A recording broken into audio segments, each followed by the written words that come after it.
morning, children. Children, today I am going to take social for 9th class, lesson 21, that is disaster management. Open your textbook, page number 263, children.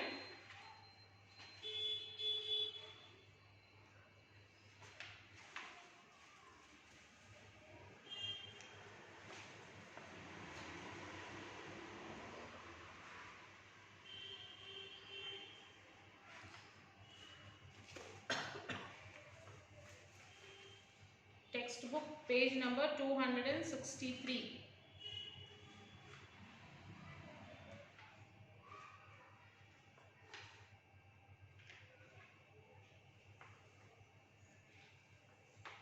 Okay, so human-induced disaster. How are natural hazards Have you ever tried to analyze this question anytime? Okay, let us take the example of the floods in Mumbai. What led to the huge loss of life and property? Is it only heavy rains which caused this massive destruction? Is that because of only heavy rains there was a loss of property and loss of people, loss of life? No, there are various other reasons that led this large scale destruction.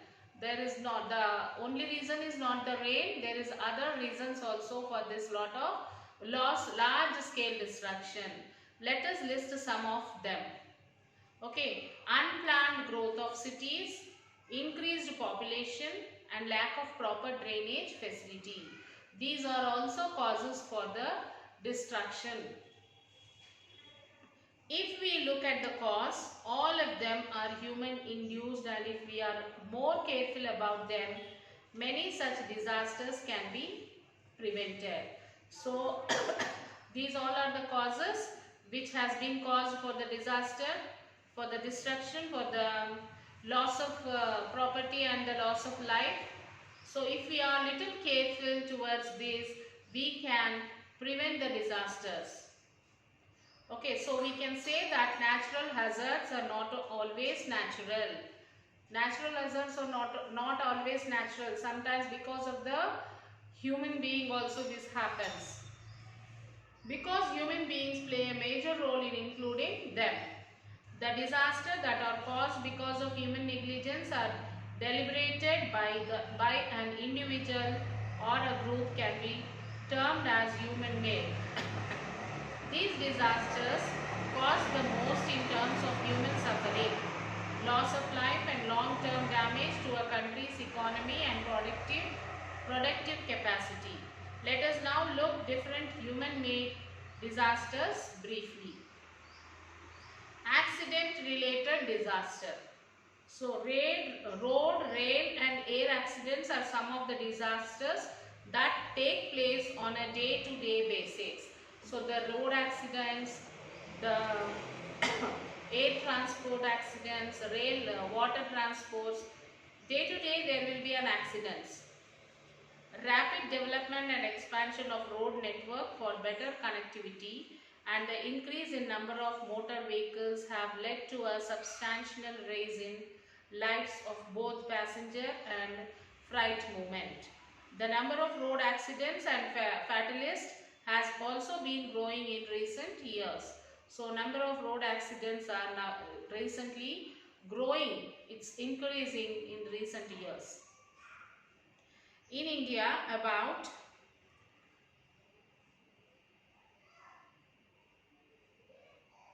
80,000 people are killed in road accidents every year.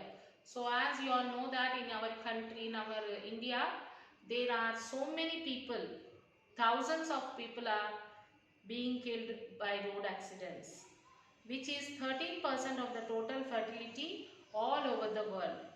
More than half of the people killed in traffic crashes, and young people within the age group of 15 to 44 years who are often the breadwinners of the family. In most of the cases, crashes occur either due to carelessness, restlessness or overspeed. So, accidents occurs because of carelessness, because of restlessness, or because of the overspeed. Violation of traffic rules, drunken driving, poor maintenance of the vehicle, bad weather condition, etc. These all are the cause for the accidents. All these add to the rising number of accidents and road fatalities. It has been estimated that in the year 2000, more than 3% of the gross domestic product GDP was lost due to the accidents. So hence road safety education is as essential as any other basic skills of survival. The Road Safety Week is observed in January every year throughout the country. The theme of the Road Safety Week in 2006 was Road Safety and No Accident. How are some do's and don'ts for you while you are walking to school or going by bus? No matter how old you are, it is important to know the traffic rules which are made for your safety and the safety of your family. So no matter that how old you are, okay, it is important for everyone to know the traffic rules which are made for your safety and your family, safety of your family.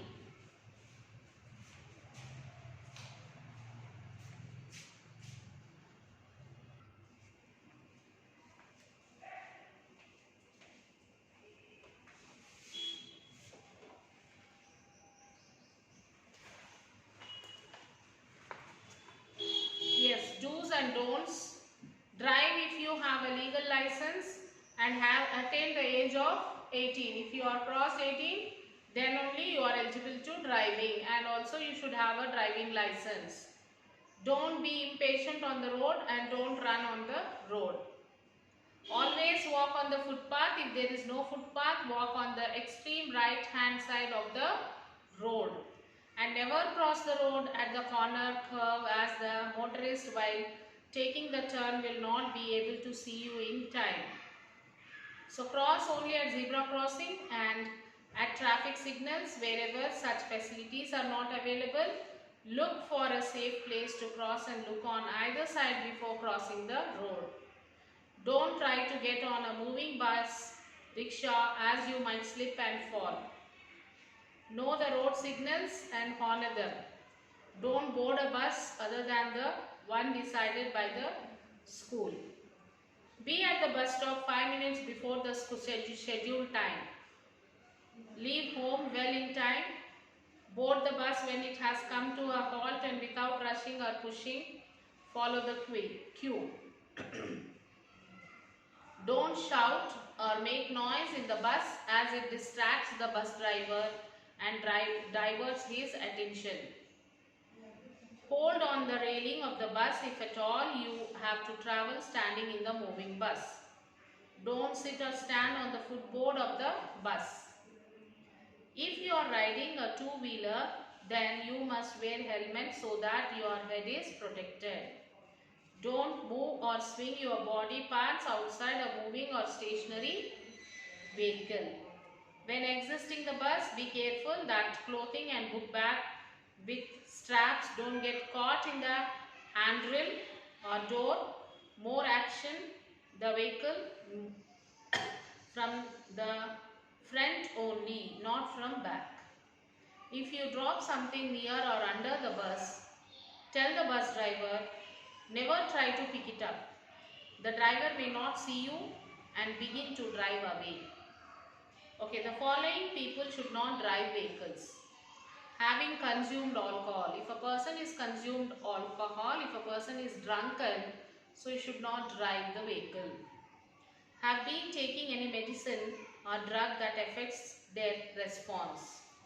Are tired, or if you have taken any medicines or which may be drowsy, so in that time also you should avoid driving. And are tired, as tiredness affects driving skills and reaction time. If you are tired, don't drive. Because of tiredness, you may fall asleep while driving. are sick or injured. If you are sick or if you are injured also, you should not drive the vehicle. Any angry or upset. If you are over angry or if you are over upset of any matter, so stop driving, don't drive. You as a student or a volunteer can do wonders to reduce the number of deaths by creating more awareness on road safety. So in case if you see a victim, you may call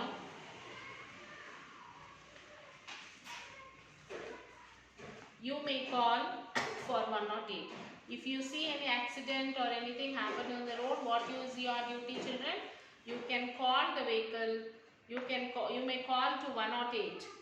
You can seek the help of the policeman or the local people and ask for medical help if necessary. So rail accidents. Earlier, railway transportation appeared to be safe due to slower speeds, shorter trips and lower density traffic. With the largest network of railway in the world, the number of railway accidents has increased in India. The most common type of rail accidents are derailment, which takes place due to lack of proper maintenance, human error or sabotage. This causes huge losses to life and inflicts injuries and disabilities to many more. The transportation of various highly inflammable products like coal, oil, etc. also leads to accidents. The 150 years old shabby Alta Pool Bridge in Bhagalpur district of Bihar collapsed apparently due to poor maintenance and fell over the Howrah-Jamlapur superfast passenger train passing under the bridge, killing at least 35 people on December 1st, 2006. We hear of such horrifying stories every now and then. So let us try to identify some safety measures that could be taken to reduce the number of such accidents. So do's which we have to do. At railway crossing, pay attention to the signal and the swing barrier. In case of unmanned crossing, get down from the vehicle and look at the both sides of the track before crossing the track. And don't get right to underneath the closed signal barriers and cross them. Don't stop the train on a bridge or tunnel where evacuation is not possible. Don't carry flammable materials on the trains which can catch fire. Don't stand or lean out of the door in the moving train. Don't swing parts of your body outside the moving or stationary train. Don't smoke in the train. If you see anyone doing so, you can request them not to do it. Don't walk across the railway tracks. Use the footbridge to change platforms. You have a bridges in the railway station. Don't cross the rail tracks. You can use that bridges to go to the another platform. Don't touch objects which are suspicious. Never play on the tracks or in the railroad yards. Railroad cars can move suddenly and unexpectedly. So don't walk across the railway tracks. Use the footbridge to change platforms. And don't touch objects which are suspicious. Never play on the tracks or in the railroad yards. Railroad cross can move suddenly and unexpectedly. So never throw anything on the train. Severe injuries and even deaths have occurred from objects thrown at the trains. So air accidents. Air India flight 182 Kanishka was blown up mid-flight on 23rd June 1985 by a bomb. The flight was in the first leg on its Montreal, London, Delhi, Bombay, Mumbai flight route when it exploded off the coast of Ireland. The plane crashed into the Atlantic Ocean. All 307 passengers and 22 crew on the boat died. So all the 307 passengers along with them, the crew team, 22 members, all of them have died. Across the world, including India, air accidents have increased. Even across the world, including our country, India, there have been an increase in air accidents. Many factors govern the safety of the passengers in the aircraft, like increase in the number of aircrafts, technical problems, fire landing and takeoff conditions. The environment that the airline operates in, mountainous terrains are frequent storms.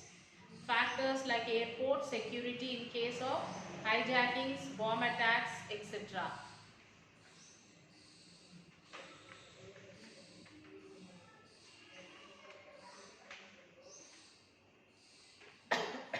So some safety measures that can be taken up are: on boarding the aircraft, there are some things that you need to remember. When you are boarding on an aircraft, there are some important things which you will have to remember.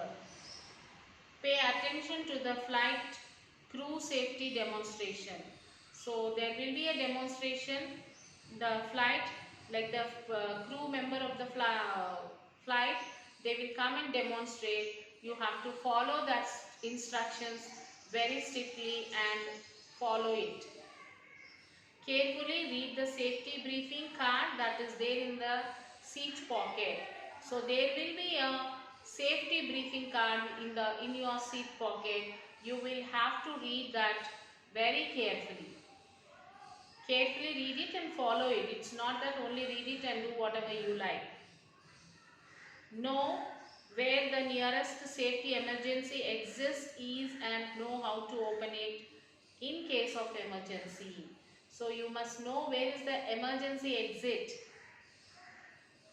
Before only you should see everything. You should see where is emergency exit. In case of any emergency, you can use that. Always keep your seat belt fastened when you are sitting on your seat. So always you should fasten your seat belt when you are sitting on your seat. So if in case you are involved in an air accident, you should remember the following things. So if you are in that air accident, so these are the things which you have to do. Stay calm. Listen to the crew members and do what they say. Don't shout, don't scream if anything happens. Should stay calm and listen to the crew members. What they say, obey it. The cabin crew's most important job is to help you. The cabin crew members who are there in the cabin, their job is to help you. So they will be there to help you. So before you try to open any emergency exit yourself, look outside the window. If you see a fire outside the door, don't open it as flames may spread into the cabin. So if at all you want to exit, if at all you want to go out, don't open the exit.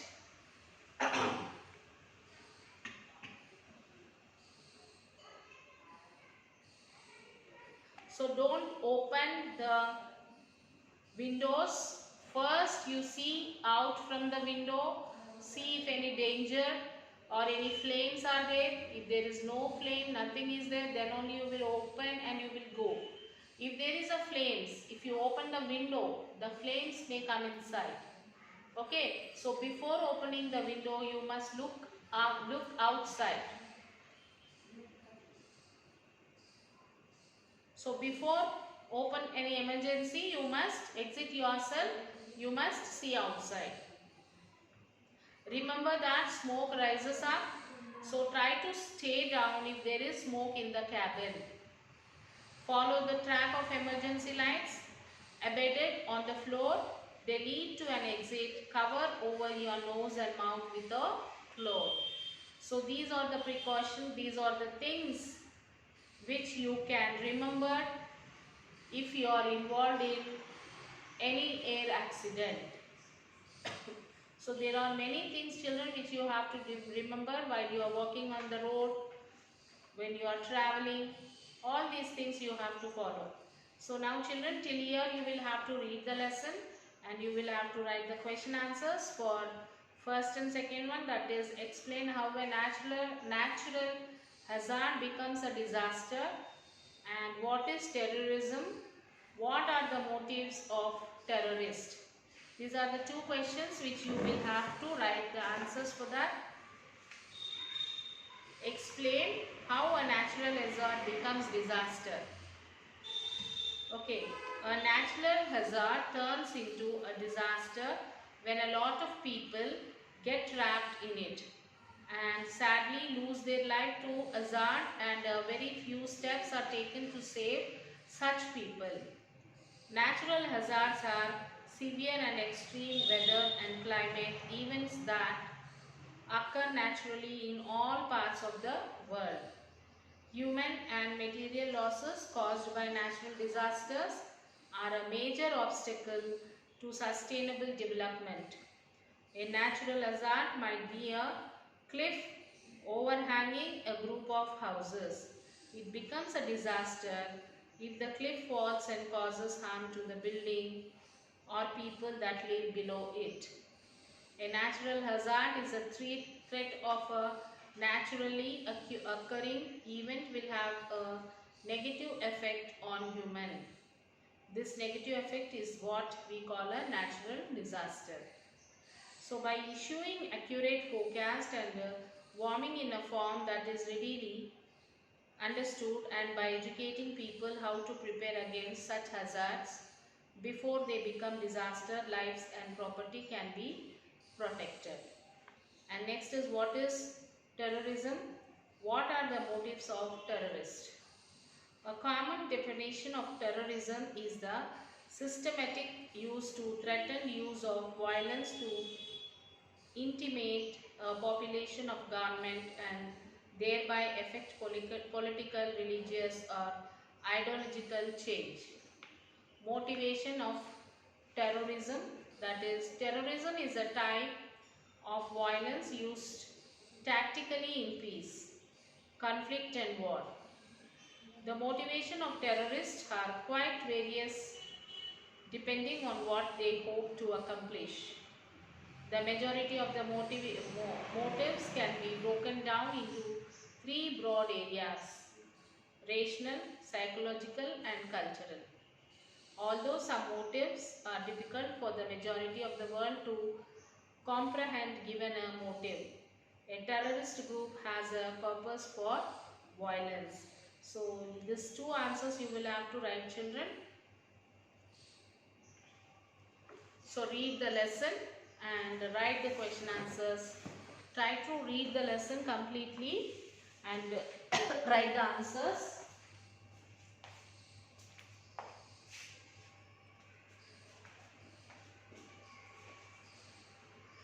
So write the answers and take the photo and send it to the school mail ID, children. We will meet you in the next session and discuss and complete this lesson. Till then, take care, children. Bye.